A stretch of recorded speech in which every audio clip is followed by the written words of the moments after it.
প্রশ্ন আছে, কিছু কিছু মুসলমান কোন হোটেল হামাইয়া অন্য ধর্মের মানুষ কইয়া রোজা ভাঙবে।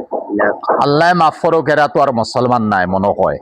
যদি মুসলমান হইতো তে অন্য ধর্মর চিন কিতা লাগি দে, হয়তো তার নাম কোনটা দিলেইব, দিয়া হইব আমি ও নামর মানুষ। আর হে হোটেলে গেছে রোজা ভাঙ্গিত করিয়া।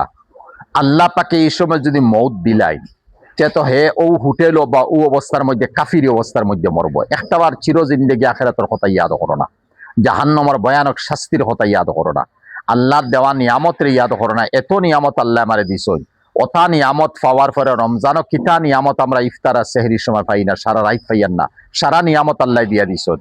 আর মাত্র 12-13 ঘন্টা 10 ঘন্টা কোনাখানো হয়, ও মতো তুলা উফাস থাকি গেলে। আর নিজর রমজানের রোজার মেইন উদ্দেশ্য ইয়া হলো নিজের আত্মারে রুহরে আল্লাহ আর আল্লাহ রসুলের তাবের মধ্যে ফালানি। এই আত্মা আর রুহের মধ্যে যে পয়জন আছে, বেমার আছে, ক্যান্সার আছে, ডায়াবেটিস আছে, তাপ আছে, বিষ আছে, অতারে রমজানের রোজা রাখিয়া আমি হরাইয়া আমার রুহরে পাক করিয়ার, নফসরে পাক করিয়ার। অহান্তার বা কিয়াল যদি থাকে না, আর নফস যদি পাক হয় না, তে তো জাহান্নামে যাব লাগবো ভাই।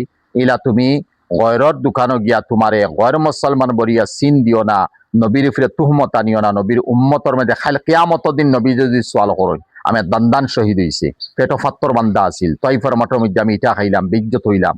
হে উম্মত তুইন আমি এত দিন দে মজবুত করিয়া পরিশ্রম করিয়া তোমরা সামনে আমানত হইয়া গেছি, তুইন আমার দিন দে মিঠাইলে খেনে। যদি নবী যে কেন হইলেন তুমি জাহান্নামে যাওয়া লাগবো, তোমার 1 সেকেন্ড লাগে হয়তো আল্লাহ পাকে রেহাই দিত নাই। নবী যদি নারাজ হয়ে যান, আল্লাহ নারাজ হয়ে যান।